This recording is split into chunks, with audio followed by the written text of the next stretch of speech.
I'll just leave it here. Okay, yeah. Y'all ready? Good. All right, well, it's about 7, so I think we'll get started. Welcome everybody to the Granville Sports Society. This is our sports program of growing up in Granville.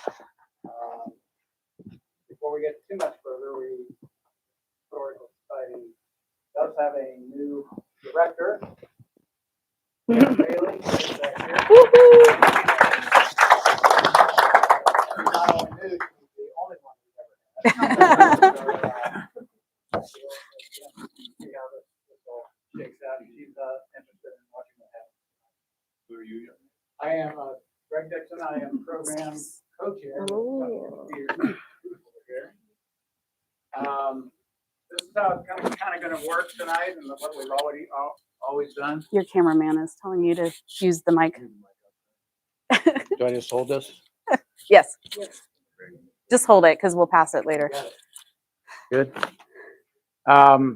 Anyway, Amy Welsh will be our kind of a moderator, and she'll throw a question out or a subject out, and these people will go with it. You are welcome and encouraged to add your 2 cents if you need to. We do ask if you could to state your name, and if you went to Granville, maybe your year that you graduated.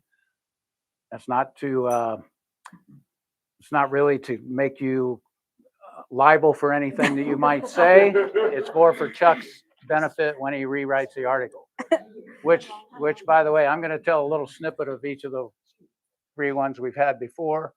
But if you would like, there's a better rundown right above, because we've done the 50s, 60s, and 70s. And these are available for $2 each. If you act tonight, we can give you all 3 for $6. So, you got to be quick though. Let's see. In the 50s, we learned, one of the main things we learned that the Gregory Hardware store had a shooting gallery that was pretty much unsupervised.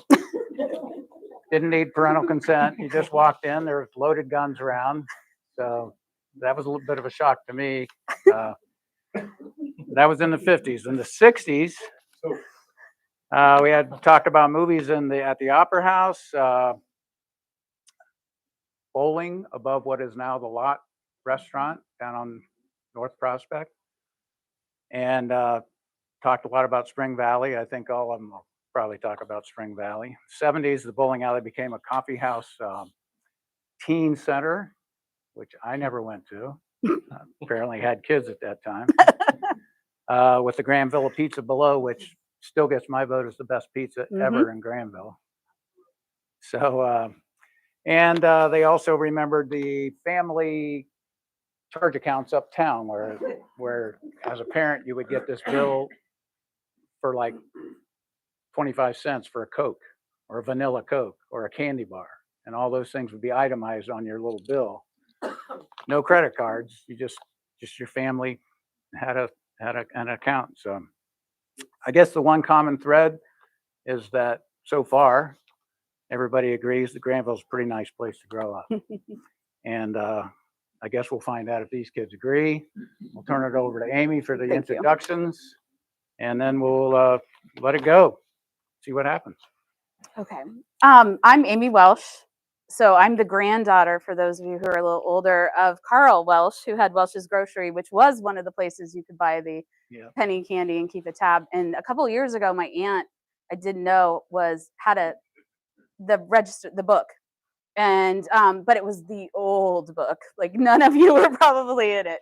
It started with Mr. Perry, who he took the store from in 1938, and it had a list of the merchants and what he was buying from the merchants and the prices, and then it had family names on it. The only thing we wished it didn't have, and we wish it did, is it would have a family name and it had a date and a number, but it didn't say like milk how much. It just said what the total was for whatever you charged that day. So it's up here now. We gave it to the Historical Society. So I was the class of 90. And then I'll go in the order of oldest to youngest.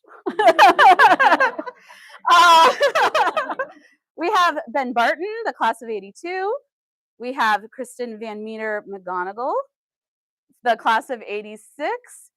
Amy Parsley White, also the class of 90. Ben Dills, the class of 92. And Jennifer Bringart Graham, class of 93. And I should also say the other connection I have, and that's why I got talked into being the moderator, is I am the secretary for the Granville Historical Society. I am also currently a teacher at Granville High School. So I have that connection also right now. So we're going to start with just one question, and this might be the last time you hear from me. If you guys just keep talking and talking. So I know one of the conversations that always comes up, so we can't ignore it, is Spring Valley. I don't have a lot of stories. I hate to even say this to record this, but Jim Welsh was never going to pay for a membership to Spring Valley when my great aunt had a pool. You can go to the pool. I'm not paying for Spring Valley. So I think I went to Spring Valley, like I can count on one hand how many times. And some of those were as a chaperone once I was a teacher. So I just didn't go to Spring Valley a lot. So I don't have, that's my Spring Valley story. So yeah. So we do need to pass a, yeah. Okay, well, my story was that I worked there, I swam there, and managed to do it. And the way I got to work, we lived in Snowden off Wellsworth Road, and my parents gave me a really nice bike. And so I rode my bike all along Wellsworth Road to Spring Valley, and that was I think my sister's gonna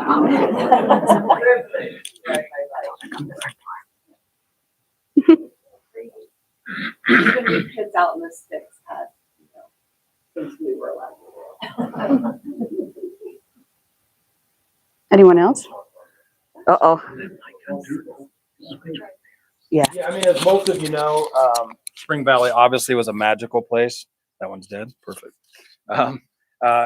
Most of you in here obviously had experienced Spring Valley at some point. For those of you who didn't, again, it was a magical place. You know, as a kid, we're very fortunate. Most of us, well, Ben can tell you his story later. It's pretty good. But, you know, to go there, my siblings, Becky, Tracy, Doug, we're all older. I was the youngest, obviously, but it literally was just like a large playground. Not only just hanging out in the sand, playing basketball, playing kickball with Ben Barton for 3 hours. But like you could venture into the woods. So the nature preserve that it is now, a lot of times kids would just wander on back to the woods. You know, I know when Chuck and I did this before, I said, do you want the PG version, PG-13 or the R version? But anyway, you know, a lot of kids ventured into the woods, but it was such a special place. And that's why I think it's hard for a lot of people to go there now and see it as it is. But again, great place. Learned how to swim there. Learned how to do flips from my sister Becky on the high dive. You know, it was just, again, great place. I eventually ended up being a lifeguard. And I was telling Amy earlier, I think I benched myself once, but I don't know if that's possible. But yeah, great place. So anyway. No, so to his point, and it's true. And when Ben was probably 5, maybe less, I don't know, who knows. He was so athletic and so much fun to hang out with that he and I would go and he would like tug on my shirt and say, "Hey, let's go play kickball." So he and I would go play kickball, and you know, you're thinking it's like rest period, 3 hours. I mean, me and a 5-year-old, I mean, for 3 hours, it was great. But the thing that he and I were just talking about, I wasn't allowed to have membership either. So there's that. But I never missed a day. So there's that. And then, I mean, literally for, I don't know, 6 or 7 years, I never joined. I paid to get in. It was like $1 or $2, depending on the year. I don't know, for 7 or 8 years. And then I got kicked out for life. And I was like a senior in high school, so it was okay. But I came back with a friend to her 25th reunion. So I'm probably, maybe I was, I don't know, 4 or 5 years younger. And I walk in and Mary's there and she says, "Didn't you get kicked out for life?" I'm like, "I did." I go, and I'm really sorry for everything I did because I didn't know about the repercussions of sneaking into a business. And she's like, "That's all you had to say." She goes, "I accept your apology." And I was like, "That's it? I mean, I could have done that earlier." So, but no, I mean, I was lucky. I mean, truly, we were blessed to have the place. I just couldn't talk my parents into paying, I don't know what it was, $40, $80 to join. I couldn't, they wouldn't do it. So I never joined, but it was a great place. I was a lifeguard there for 5 years, like Kristen and Ben. As a kid, my parents used to drop us off, which is strange to think about now. But they just knew that the other parents in town would watch out for us. And we knew there was no cell phones, no computers, nothing. We knew by the time we got home, if we stepped out of line, sitting down for dinner, our parents would somehow magically know. But there were always the moms there sitting there knitting or doing needlepoint or reading books.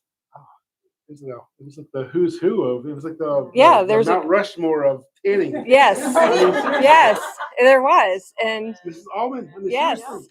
I mean, Yeah. The lady that we called She. Remember her? They were double cheeseburgers, Yes. pickles and onions, no yes, every day. Yeah. Yeah. Yeah. So so it was a neat place to go. And then I was there so much that I might as well start getting paid. So, but I do have to say that the salads and the hot dogs, the way you made them, Kristen, I still make my hot dogs that way. That grill was disgusting. But Don't tell me that. the food was excellent. Yes. Right. Yes, and you always took the sticks from your popsicles and dibble dabble at the pool. Stick it in the water fountain and let it go into the pool. Yes. The sulfur. Yep. Or there was like a tube at the very bottom. Yes. Yeah. Yes. You know all that. This is Yeah. third You generation. used to put it in you used to hold your hand on top of the fountain, let the water stop, drop the stick down, and it would go out into the pool. Yeah. Create a vacuum. Yes. Yeah. This is what happens when you don't have the internet and phones and technology, right? We're very creative. So my family moved to Granville at the end of 85. And my mom was a swimming pool person. So by the time the summer came, we were there all the time, whether she wasn't an early, I mean, I never did swim team or anything, but yeah, definitely formative to, like I can still visualize certain people's tricks off the high dive, kids running and like diving off of that cement wall down into the sand. Yep. Oh, well, that too, Oh, but yes, off yes. from the grassy sidewalk, area. yep. Yeah. So fantastic place. Okay. Well, and another question that always comes up is about the school and school buildings. And, every era seems to have, we were at this building and then we moved to this building. So I did a real quick research the other day. So 1990 was the year that the levy was passed for the current high school.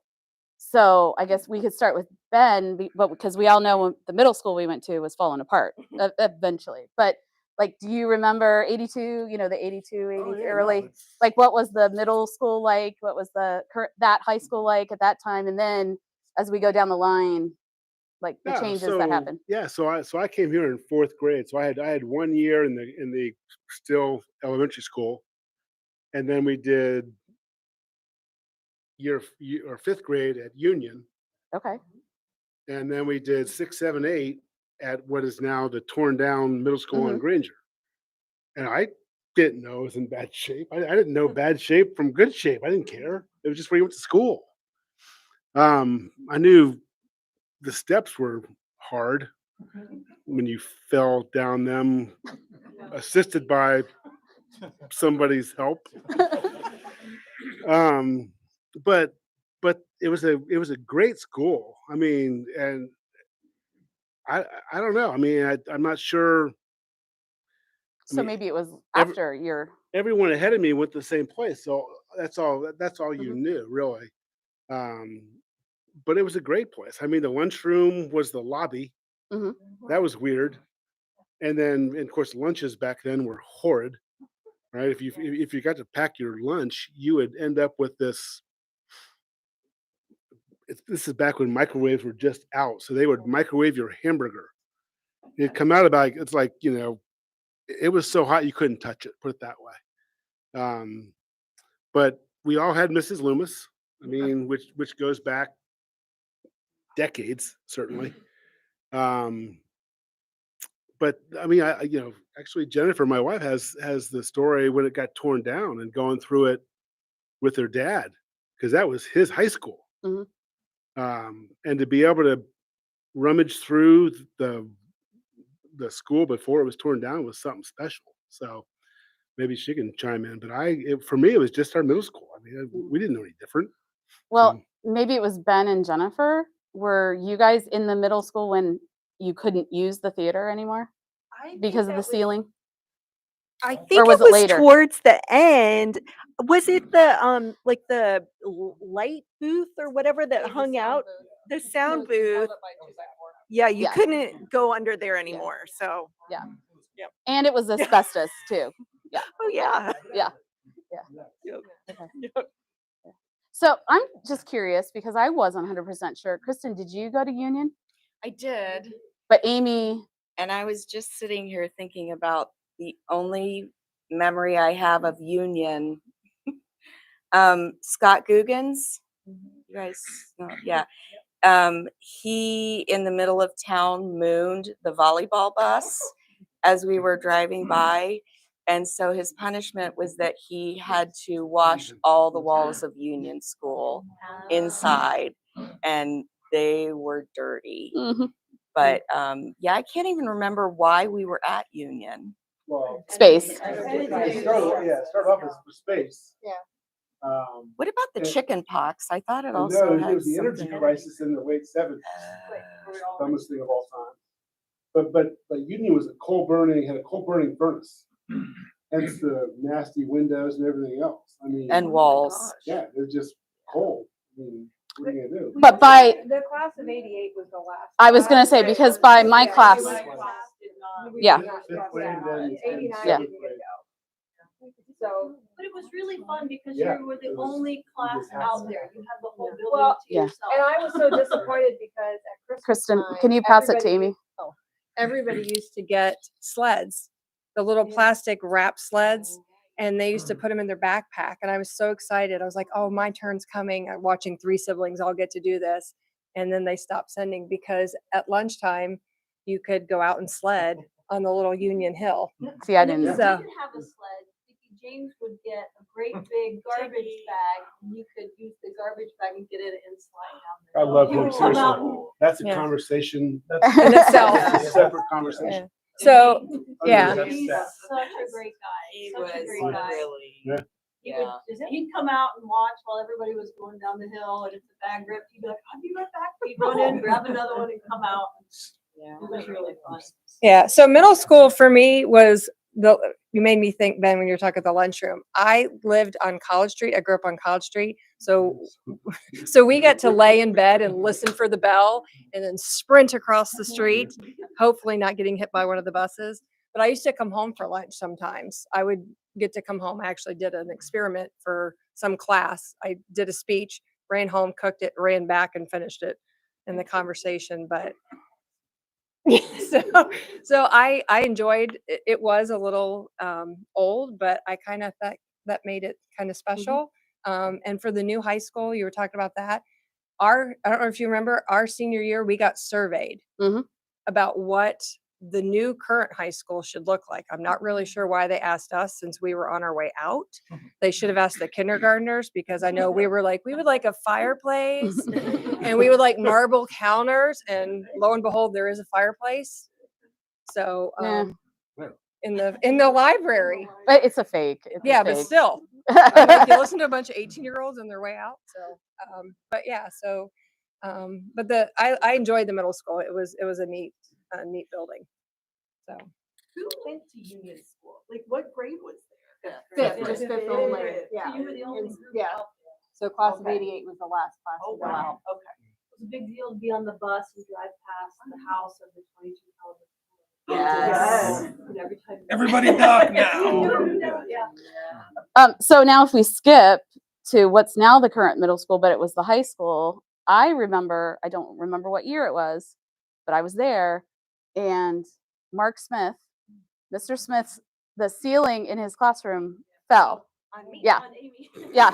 So that was like, Wondering what happened. that was one of the steps that And my was like, locker flooded. we need a new high school, or we need to do something. So yeah, we were sitting there in the middle of class talking about, I don't know, some book. Obviously it made a big impression. I don't even remember the book. And I was just kind of sitting at the desk in our kind of the desk chair that connects. And the next thing I know, I just feel somebody grab my desk and lurch it. And I thought they were messing around. And the ceiling tile, like these, had started to swell. We all kind of knew because we had had a lot of rain, but we didn't realize how bad. And that thing just went everywhere. And then that same week, I went to open up my locker, and it had flooded at the top. All my books were wet. So I didn't get any free passes, though. I still had to turn all my stuff in. So, but that was a simple school. I mean, it was an H. Mhm. One hallway was freshman, sophomore. The next hallway was senior, junior. I mean, you really couldn't mess it up. So Well, let's go ahead because it was already brought up. What about memorable teachers? Now, I will say, I was a little disappointed. I never had Loomis. She retired. Well, I heard stories. Class of 89 was, they forced her, unfortunately, And Mr. Montgomery. to retire at the end of the school year. She was not well. Yeah. And, yes, it was traumatic year for many Yeah. of us. Yeah. She was But you, a hard but you've brought up some other names. I don't know if you have any other stories or. Mr. Millman always is a good teacher for middle school for us. He was also our DJ for all our middle school dances. So he was fun because he would always dress up, and I'm pretty sure the tapes he made us were somewhat illegal because he was the DJ. So if we brought him $2 in school, he would Definitely legal now. right. He would. Sorry, Mr. Millman. He would record the album. So I still have cassette tapes in his handwriting that say like Thriller or whatever that he recorded. And so we would give them to him, and he would record and give us back. And so, I mean, money used to change hands all the time. Right, exactly. So I know. So I'd say Mr. Millman would be one. Yeah. Mrs. Van Tyne, definitely elementary school. Jody Van Tyne. Gosh, I'm sure you guys can think. My brain's kind of I can spurt off a few. Go ahead. okay. So from a memorable perspective, that's not funny. I'm just starting my conversation. Mrs. Barbary was a classic, right? I mean, Kathy, seriously, she was something else. And she was from the South, and she didn't hold back. I mean, the South won the Civil War. The Garden of Eden is in Atlanta. Georgia was the Garden of Eden. Yeah, no, we're being taught this. And we're all like, wait a minute. I mean, I don't think that's right, but she's our teacher. What grade? 5th grade at Union School, and she called the closet a cloak closet, which I've never heard that word in my life. Right? I mean, this is hilarious. Then so 6th grade, I had Mr. Tanner. I don't know, you were there too? I think you were. And he was way too friendly, which was a good thing for me until it wasn't. And then there's a paddle in the office on this. Yeah, well, this is 6th grade now, so we're in the middle school. Ben, how many times did you get either Ben? Either Ben. Why we got to go there? Why? Yeah. No, so They the broke them all on Ben. actually my number is 0. Really? I was a salesman back then too. Did you have to hold up the Yeah. history books? I had to do all that. Oh yeah, I had to write on the chalkboard. I had to hold up history books. I had to play here to there with Mr. Allen. Remember that? No. Anybody? So he had a sawed-off baseball bat on both sides, so planed out on both sides. It was called the board, and he had, engraved it. It's called the board. And if you got into enough trouble, which if you throw a kid into the shop bin, you'll get in trouble for that. The goal was you got to grab your ankles, and he whacks you, and you would jump forward, and he'd hit you again, and you jump forward until you got to cross the room. From here to there. From here to there. It was called here to there. And normally, when I got in trouble one time in his class, and I just said, before you hit me, you need to call my dad and get permission. Oh my God. I mean, I was guilty. I mean, I was done. I go, just call my dad, who was like twice the size of him, and he was big. My dad was bigger. I just call my dad and get permission. If he says yes, then I'm done. And he would not do that. And so he just kind of said, he goes, don't ever do that again. Okay, deal. And I didn't. But the funny one, in whatever grade, 6th grade, 7th grade, in the middle school still, so in the lobby of the middle school, we would mess around at lunchtime, and we all sat in 2 rows, 2 tables in rows, and Mrs. Loomis was our lunch monitor. And I dropped something, and I went to pick up a coin or something like that, and I leaned over backwards using my feet to hook, against the picnic table thing they had, and reached down, and she saw me, and she comes up and starts hitting me. I'm like, I didn't do anything wrong. And she's just beating on my back. And I didn't care. It didn't hurt. I mean, but word travels fast in a little small town and a little small middle school. And before I got out of school, my mom was at school. I didn't call her.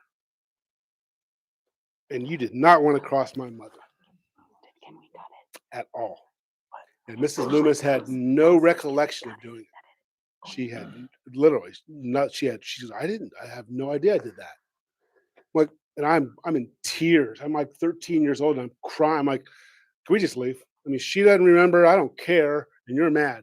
So wrap this up and get me out of here. And we had Ken Woodring was our principal. Gum chewing no. Gum chewing no. You call it spring fever. Yeah. I call it vandalism. Oh my God, this goes back. This is a long time I ago. was gonna call you guys out. You never called that out. I'm younger than that, but there was Mr. Woodring. Go Is he ahead. the middle school principal? I'm Yeah, assuming. yeah. But Becky used to come home from school and tell me that he would always say, "Gum chewing no." Yeah. So I would go around, to all my friends and say, "Gum chewing no." Interesting. Teacher wise, I'd say teachers to me that had the most impact, I think, like elementary school. Probably Mrs. Mills, Bridget Mills. She was probably my favorite teacher, and to me, probably had the most impact. I would say middle school, maybe Kirk Millman. He wasn't selling me tapes though, but I would say probably Kirk Milliman, and then Diane Ryan in middle school. High school, I mean, the list goes on. As far as impact, Mrs. Hare for sure, Mr. Smith. Probably the most classic across all classes. One was Nick Zaris. I mean, rest in peace. Love that man to death. I mean, yeah. Oh, this is not Barnum and Bailey. This is study hall. I need you to study. So he was like the best, right? And Jim Schreiner. I mean, Jim Schreiner, amazing. I don't think. Well, I know that he knew everyone's first name, but he always had my demerits. he would call you if you played sports. He would call you by your number. So the first time, like I was a freshman, I was happy running around class. He's like, 8-2, and I'm like, 8-2. Everyone's like 8-2. What are you talking about? I'm like, oh, it's my number. So he called everyone by their athletic number. So he had all these isms, but those were probably the most memorable to me. And to what everyone was saying earlier, the people that have the most impact or had the most impact in the school were the janitors, like Dickie James. I mean, that guy was like a hero. Every day he brought something from his closet. It's like magical. Oh, you need this? I got a magic eraser. What do you need? Mr. Allen, not so much. There was a guy in the middle school named Harry Lamb. Yes. So Harry Lamb worked for the schools forever. I love the guy. Couldn't get over his name, but he was definitely memorable. Definitely memorable. So. We called him in the middle school. We had two of them. I think one's last name was Lees. Yes. Is that right? We called him Spritle and Chim Chim, which was the Speed Racer cartoon that was on after school. But Spritle and Chim, and they responded to it. Like, okay, whatever. Real quick, I had a great softball coach my freshman year. And I'm only calling her out because she just walked in the door. Tammy Braemeier.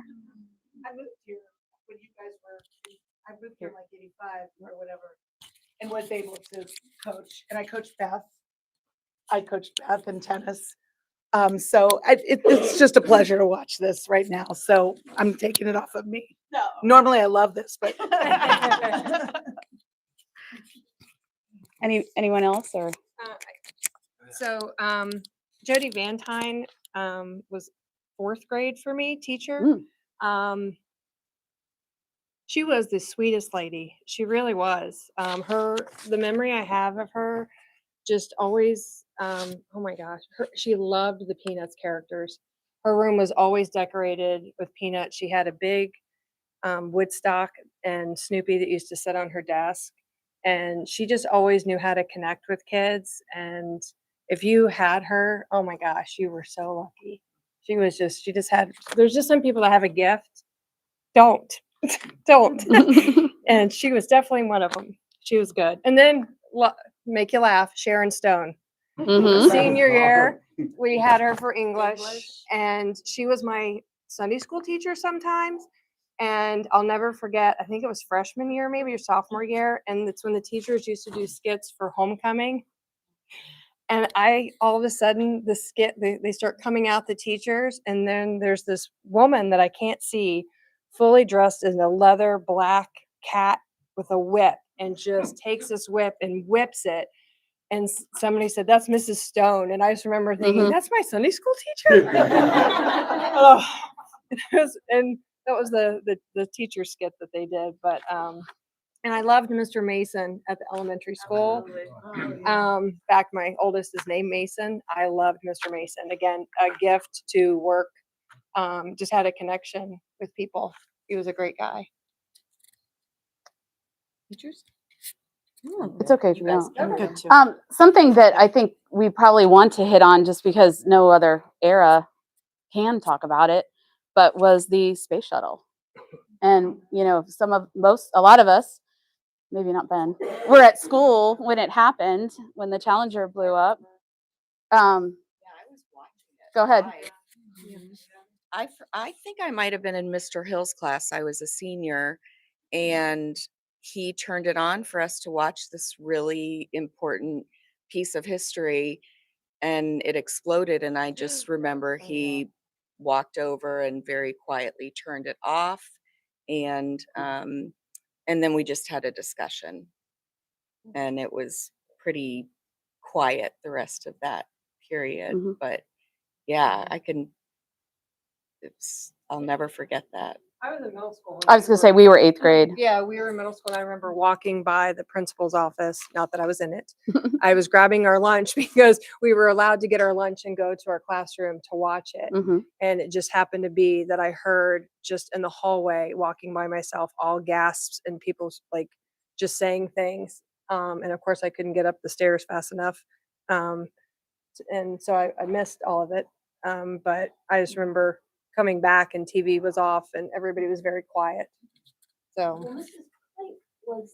Do you want to give that to your sister? Yeah, she was be like, one of those selected to Right. be the teacher in space. Yeah, So right. I think everybody was really. I think Right. that's why the teachers were really into Yeah. allowing us to watch it. Yeah. Tracy was just. Well, Tracy Cliff was just a couple years. Yeah, older in class. Jay was in our class. Yeah, Yeah. so it was a Tragic.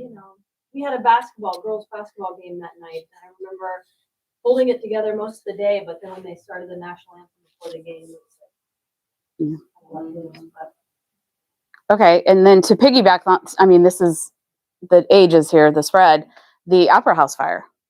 And we were sort of talking about it beforehand, about where, we were, or what we saw. So the big one Yeah. is what we're talking about. Because there, if you don't know, there were two. So I was not on the fire department. Anybody who knows me knows that no. Siblings were, and at the time my two older brothers were, and we lived, like I said, on College Street. And so I remember them going, and I remember walking up with my mom. I think you were with us, Leanne. I was already there. I got there before the Oh. first engine. I was on my bicycle. Okay. And so I just remember standing in front of the Methodist church with my mom and just the town and everybody just watching. And I remember how nervous my mom was because my mom had never seen my brothers actually in action like that. Because this is a small town, you don't get big fires like that. And I just remember her being very nervous watching my brothers just up on ladders. And one of them was in the alley between the Episcopal Church and the Opera House. And I remember hearing stories later about how part of that had fallen. And my older brother, Brian, happened to be in that area. So it was Let me have that Oh, yeah. because your sister has a great Yeah. story about your mom. Oh, yeah.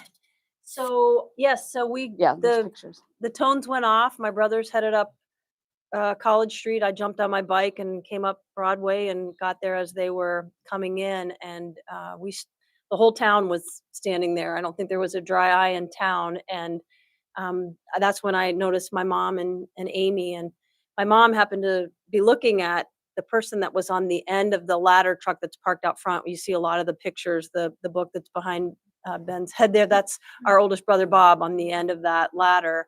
And the smoke started to move in and you couldn't really see who it was. And then when the smoke cleared again, my mom was like, basically kind of paraphrasing, like, who's the idiot in the smoke up on that? Like, that's Bob. At that point, I think that's when it really kind of set in. I was like, oh, okay, that's not so great. I didn't tell her that Brian was in the alley in probably a worse position, but yeah, that was incredible. I'd been focused so much on the fire that at one point, then I turned around to look, and that's when you realize that I don't think there was anybody that wasn't there. I mean, everybody in town was standing in a street spot watching. And the next day, of course, for town, it smelled like smoke for weeks. And I remember that was 82. 82. So we were still at the old middle school that we were just talking about. And I remember being in the home ec class and we were probably tossing food or something out the window because we had the window open. And we all dumped whatever burned into the bushes below. And so we had that window open and the wind, of course, was blowing. And so for several days, you could just still smell the Opera House because it just broke your heart. I still have a T-shirt that I keep thinking I'm going to donate to the Historical Society. I think it was a fundraiser that maybe Mr. Hill might have been behind. I don't know, but it's a T-shirt of the Opera House in a mason jar, and it says "Preserve Granville." And I had it on a teddy bear for a long time, and I keep thinking I'm going to donate it, but it's. have a bag that I think that you guys have asked me for. When I die, I'll give it to you. But it I'm gonna is give a it to bag Sam from tonight, though. the little shop that was underneath Mm. Children's Corner, and it's a little teal plastic bag, and it's got the perfect sketch of the building of the Opera House, and I've always kept it. I don't know why, but always have kept it. So it's in mint condition. Let me give it to Sam and see if he has. Sam, you have anything you want to add? Because you were there. Yeah, I was second fireman on the scene at the Opera House, and I think I had the first hose in on the first floor where the chickens started the fire, and then we very quickly saw that wasn't going to work. We weren't going to get it from there. And the best thing is, though, the Granville Fire Department had prepared for that fire, and that's why there was a water curtain that went up in the alley to protect St. Luke's, because we knew if the Opera House really caught on fire, that St. Luke's was going to need to be prepared and the village hall behind. So I think it was preparation that made it a lot better than it could have been. And I know we had a Historical Society event where Norm Kennedy talked about it, and he said that he was part of the group in the church, and they had the hoses in the church, and all they did was stand there and watch the wall because they knew if they started laying water down, it would ruin the church. So they were waiting until they decided it worst case scenario. And luckily, they never had that worst case scenario. It never. The officer might have been Chris Bungie in the alley with Brian and Mike, First in. yeah, and Mike Rowley might have been on that crew that was putting in the water curtain. No, it's funny because I was driving back from work. I worked at Pal Joey back in the day. If you remember that place, they made golf clubs. And timing wise, I think it was evening, right? I mean, it was 5:30, 6-ish. But I'm driving back from Newark and I see from Newark, you can see this big plume of smoke in the air. And you don't think much of it until you get closer and closer. And so I was real good friends with the Klops. And I had convinced myself that their house was on fire, driving from Newark to Granville. And I don't know, 17 years old and panicking that my friend's house is on fire. So I didn't even go uptown. I went to their house. And at the time, Jen was working for Carl Oliverio, who owned the place down below, whatever it was called. It wasn't the Children's Corner then, it was something else. I can't.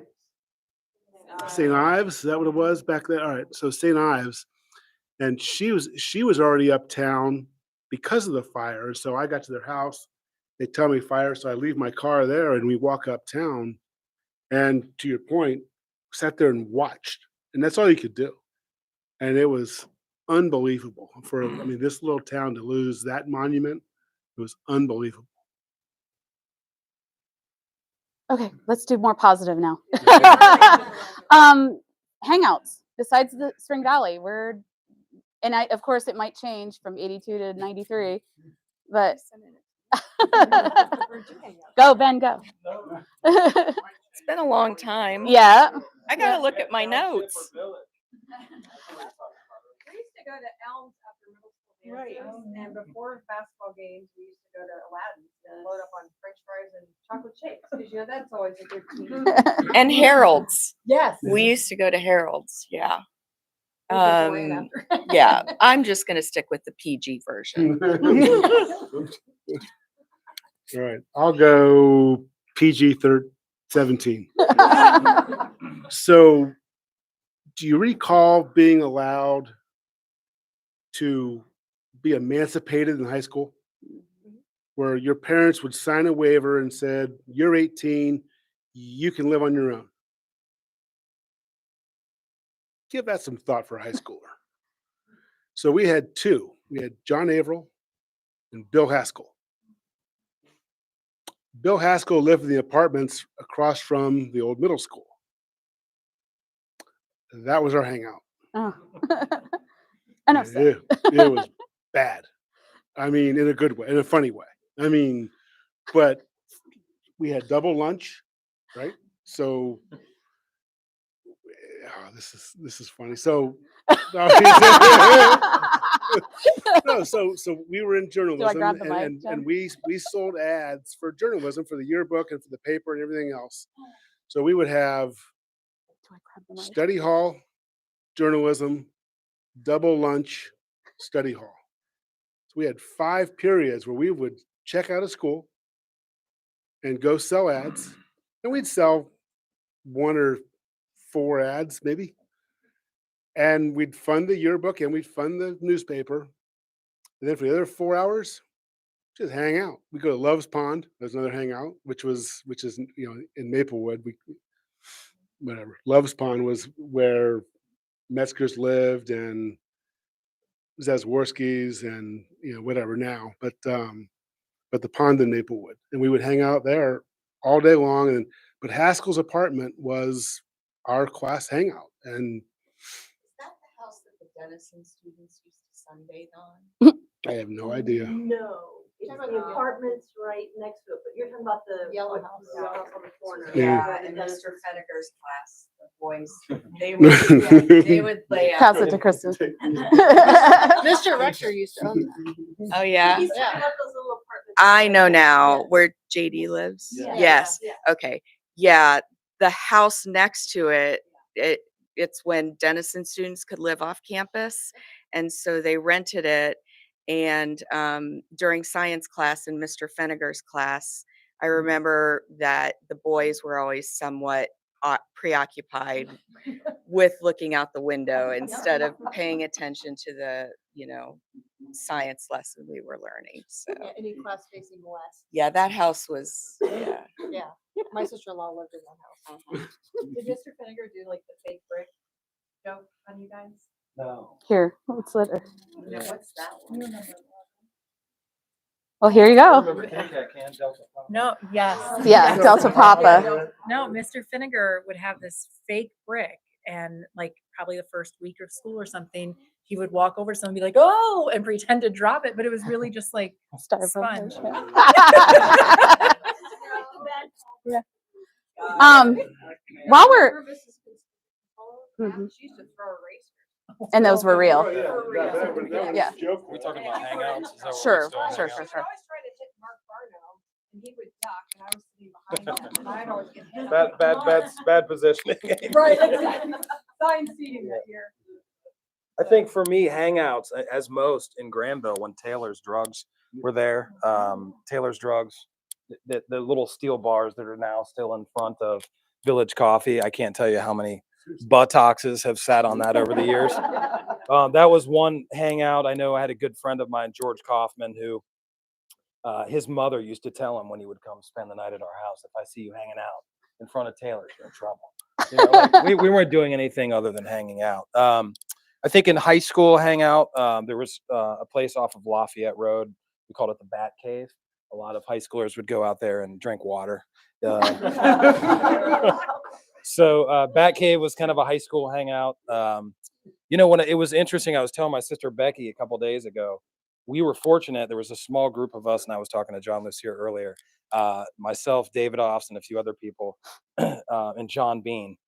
I don't know if you remember the Bean family, but the old curator of the Avery Hunter Museum basically let us build forts in the basement. And so we had it was like a meeting area, the bike gang. We would meet in the basement of Avery Hunter Museum. There's a chapel in the basement. And basically there was, at the time, was filled with all this excess wood. And he was like, you guys can do whatever you want down here. And so we literally built these forts in the basement of Avery Hunter Museum. And we had open reign. I mean, we could come and go. So it was like, for a couple of my friends and I, we would go as kind of a hangout place for us when we were younger. But I think that's it as far as hangouts. Does anybody in the crowd have stories that have just popped up and you want to talk about, Laura? No, you just had a grin, and I was like, Laura? No? Any? Coffee house. Here. I mean, Go ahead. I loved going to the coffee house, and that was, they would have dances there. We had disco lessons there with Granville Rec. It was the first place I had cream soda. I remember the old pop machine that opened up and you could pull out. My parents actually chaperoned there when my sister was in high school, and so I got to work behind the candy counter.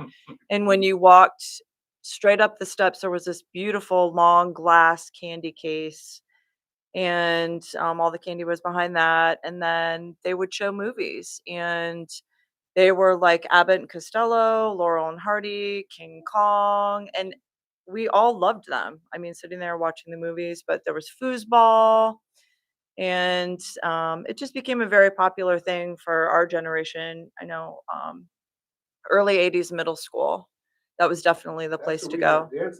Our middle school dances with coffee. Our middle school dances were all at the school, Yeah. on the stage. Yeah. It was above Granville. Above Granvilla. Oh, yeah. So Yeah. you go up these steps that it's now offices and redesigned. Right. But Granville was a little shoebox. Mm-hmm. And then to the right of the front door, you'd walk up these steps, probably, I don't know, 20 steps. There were a lot 22 of steps, And and I think it was, yeah. if I remember But there correctly, it was bowling like, alley. I mean, it was Yeah. well constructed. it was like 50 cents to get in, or a quarter. But the best part of walking up those steps was the smell of Granvilla pizza. It was the best, for sure. Granville JC's do like haunted house They did. Yeah. They did did. the And that haunted was like house. my 8th grade year. And Yeah. it was completely pitch black. And I remember they made you crawl through, you went in and it was literally just a series of cardboard boxes, I think, but the lights were off and we all had costumes on. And we were crawling through these boxes in the coffee house. And that's what it was, which was pretty crazy. Record store? Yes, I do Yeah, remember the absolutely. record store. I don't want to interrupt you, but Is that what it was called? I couldn't remember what the name It of was it. up there. It was Yeah. above Elms. There was- Was it above Oh. Elms? It was Yeah. just, it was the, no, it was actually there for Subway. probably that long. Yeah, it was there for a hot minute. But it was right above not Elms, Subway. And you used to go up the stairs and it had records. I remember we used to go there and get Duran Duran buttons. And don't laugh. But I remember they had like stickers and buttons and records and I think, was it t-shirts? Like it didn't have a lot of stuff and it was very small, but it was there for a hot minute. But They did sell rolling papers for tobacco. Oh. I just want to let you know that. I did not partake. I'm just throwing that out there. No, Jay's Records. I was one of those places. I was going to mention it earlier. It's kind of like Shumway Hardware. I mean, Shumway was down by IGA for a while, but Jay's Records is one of those places that opened up for what, maybe like 6 months, you know. And we as kids were like, oh, we love vinyl, you know. And he would play vinyl if you want, whatever you wanted. At the time, I think it was Van Halen. You know, we're like Van Halen, but he would play records, and you could just kind of walk around the store. But it was mostly all like probably 90% vinyl, and the rest was a few other items. If you wanted to buy them, they were always kind of behind the counter. So. Papa Chains was also in that building. Oh yeah. It was there Yeah. for like a year. What was it? It Sorry. was called Papa Chains. It Okay. was on the side of the Elms complex. There was like a little place. I think it was actually somebody that was in your class. Mom, was that Phillips? Was that Helen Phillips that opened Mm, Papa Chains? Yeah. I think that's who it was. Anyway, Oh, not You're that okay. No. Two things that came up just in that conversation, I thought of the rec commission and things that you might have done, and then also jobs. I mean, we've talked about being lifeguard at Spring Valley, but maybe some other things, like Annie Welsh. Where did you work? I worked at Young's Here. Apothecary with my grandma. Gosh. Well, first I worked for Omega Pest Control answering the telephone. But then I worked with grandma up at Young's after school. But then grandma left, you know, grandma was off work by then. But she would come in occasionally. Yeah. And that's where I was killed during what's that, senior tag. And No. It was, then eventually I worked at Knuckleheads. Other than that, I was babysitting for all the other kids in town. I did Knucklehead, Denison Library. Oh, yeah, I worked with Peter at the Denison Library. Yeah. Forgot about that. And then one of the beauty shops, like when I was 14, just cleaning brushes. No, it was no, she was on Prospect. I can't think of her name. It was, no, she had two. She had the one where, And then she moved to Hankinson. yeah, the house that Oh, I used to- Angie's Country Girl. Yeah. Angie. Angie. Angie Booth. Angie. She was downtown. So she paid me, yeah, like under the table, 14-year-old, just cleaning brushes.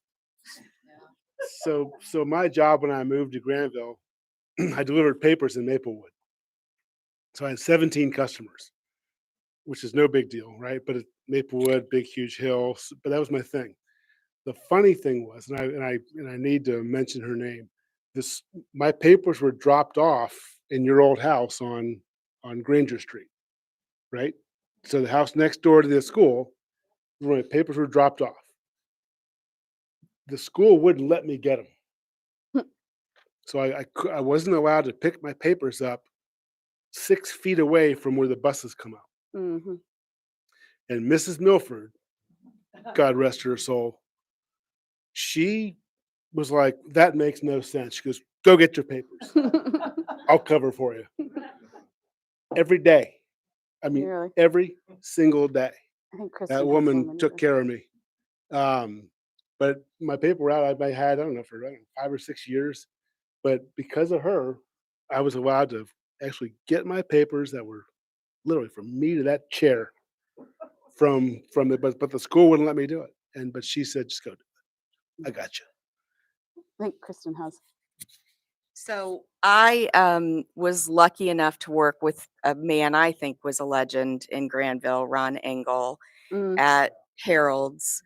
And he was just a really good, nice man. He lived in our neighborhood, so I knew him that way too. But I think a lot of kids grew up working at Knuckleheads. I know my kids did. And I just wanted to give a shout out to Ron because he was pretty special.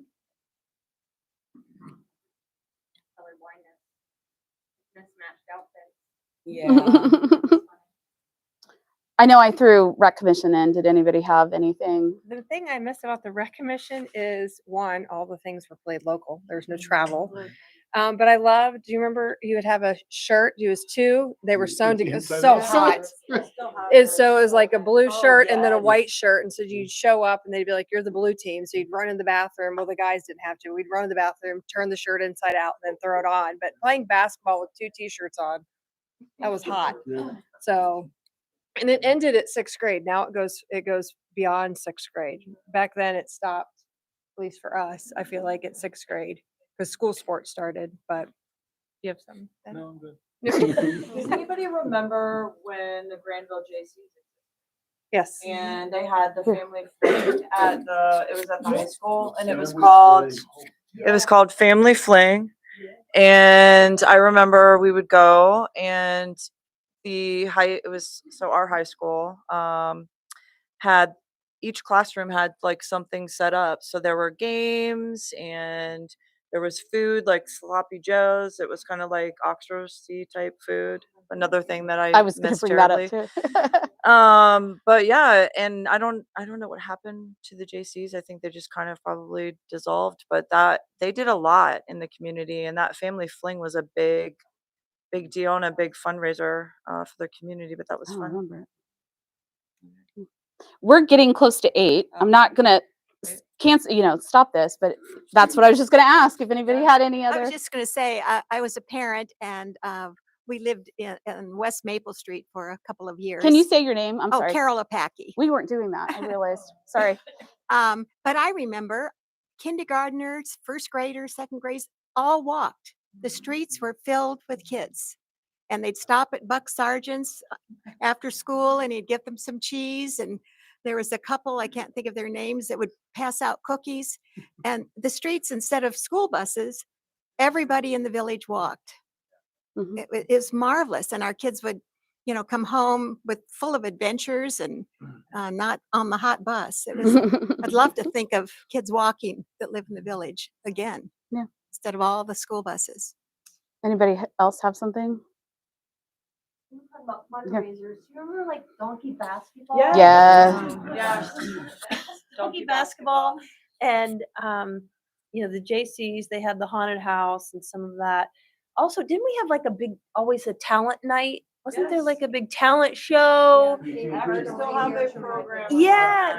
So there were The entire community came. they were big community events that people would do. And it was all ages. It was middle school and high school. Were all Right. involved.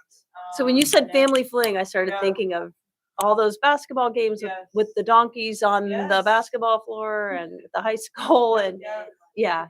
Okay, we need to explain because there's a couple faces that look very confused. I remember it. It was literally a basketball game, and the Yeah. players were riding donkeys in the gym. Yeah. But it was it was people in the community that you knew and teachers. I think I remember a few of the teachers, Yeah. Yeah, played the teachers. Yeah.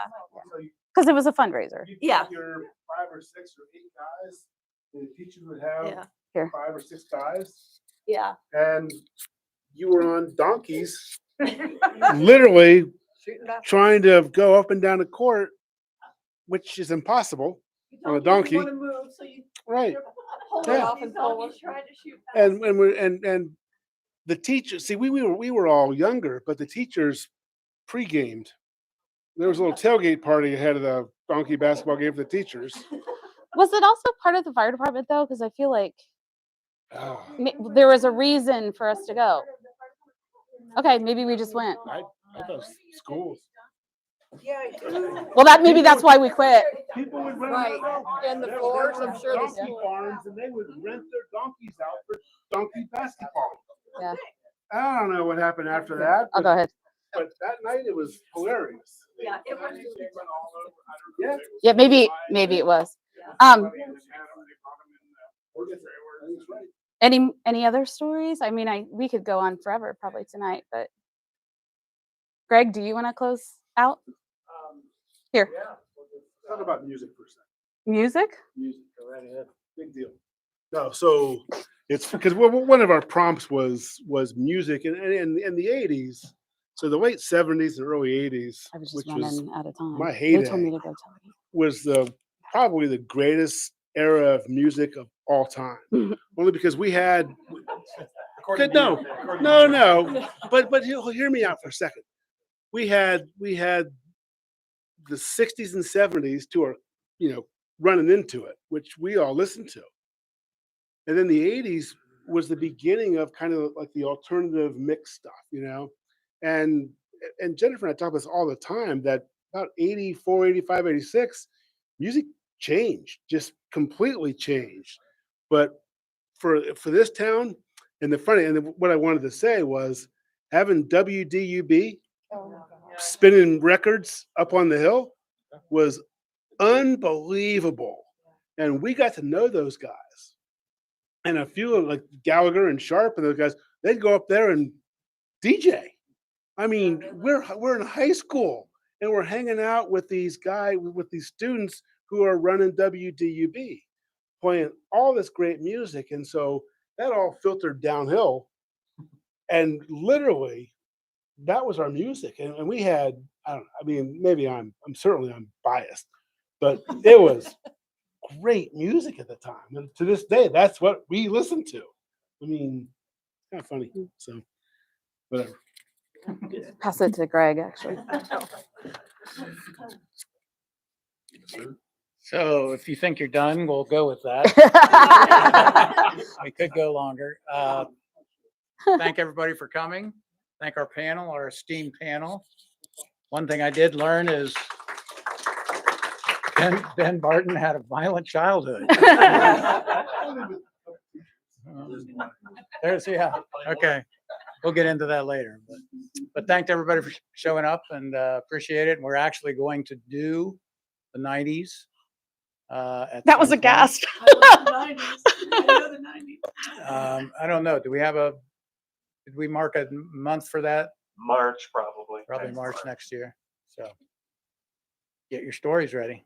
So, thanks everybody for coming. We're gonna go. Thank you.